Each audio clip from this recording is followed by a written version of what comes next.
யாரு உங்களுக்கு வந்து வேணும்னு பாத்தீங்கன்னா, இந்த காலகட்டத்துல குரு நவகிரக குரு குரு பேச்சுக்கு பிறகு நவகிரக குரு வழிபாடு பண்ணு. மே மாதத்துக்கு குரு பேச்சு வந்த பிறகு குரு வழிபாடு இந்த சனி பகவான் வந்து இருக்கிற வரைக்கும் 2.5 ஆண்டு காலத்துக்கு குரு வழிபாடு ரொம்ப ரொம்ப ரொம்ப நல்லதுங்க.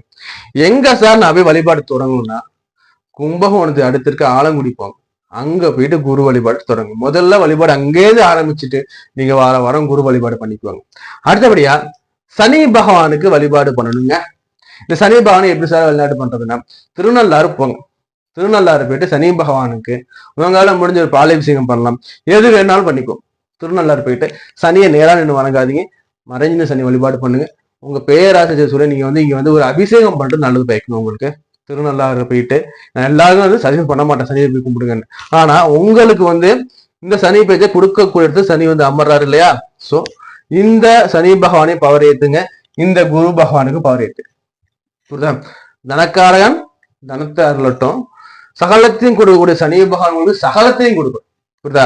அப்போ இவருக்கு பாலாபிஷேகம் பண்ணுங்க, இவருக்கு இந்த குரு பகவானுக்கு நீங்க ஆலங்குடி போய் உங்களால முடிஞ்சத, புரியுதா? குரு பகவான் இல்லையா, அவருக்கு ஆடை வாங்கி கொடுங்க. ஆடை வாங்கி கொடுத்து அவருக்கு நீங்க வந்து அந்த குரு வழிபாடு பண்ணிட்டு வாரம் நீங்க வந்து குரு வழிபாடு பண்ணிட்டு வரும்போது நல்லது பயக்குங்க. நம்ம இது வரைக்கும் பார்த்தது பாத்தீங்கன்னா பொதுவான சனி பயிற்சி பலன்கள்ங்க. 12 ராசிக்காரங்களுக்கும் 12 லக்கணக்காரங்களுக்கும் நம்ம சொல்லக்கூடிய பொதுவான சனி பயிற்சி பலன்கள்.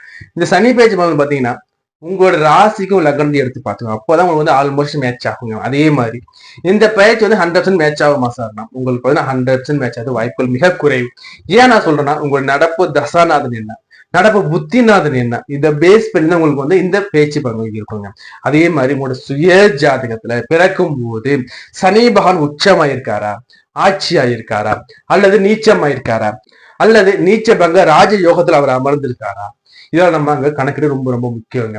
அதே மாதிரி சனி பகவான் அமர்ந்திருக்க நட்சத்திர பாதசரம் என்ன, அவர் சுபரஜித் அமர்ந்திருக்காரா, இல்ல பாயுஜித இணைஞ்சிருக்காரா, இல்ல வந்து கட்டத்திலையும் பார்த்தோம்னா நமக்கு வந்து சேர்க்கையில இருக்காரா, ராகு கேது இது மாதிரி சேர்க்கைகள் இருக்கா, இல்ல செவ்வாயோட சேர்க்கை இருக்கா, இது மாதிரி சேர்க்கைகள் இருக்கின்றனவா, இதெல்லாம் நம்ம வந்து பார்க்கும்போதுதான் அந்த பலன்கள் 100% மேட்ச் ஆகுங்க.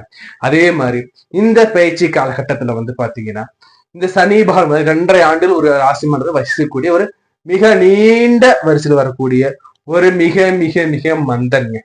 இந்த மந்தன் நம்ம எடுத்து பார்க்கும்போது இந்த மந்தன் நம்ம எப்படி சாந்தம் பண்றது பாத்தீங்கன்னா, இந்த மந்தனுக்கு மிக சிறந்தது பாத்தீங்கன்னா பரிகாரம் பாத்தீங்கன்னா அவருக்கு சனிக்கிழமை தோறும் பெருமாள் ஆளுக்கு வழிபாடு பண்ணிட்டு அங்க நவகிரகத்துல இருக்கக்கூடிய அந்த சனி பகவானுக்கு நம்ம வந்து தானம் பண்ணும்போது ரொம்ப ரொம்ப அவர் மகிழ்ச்சி அடைவார்.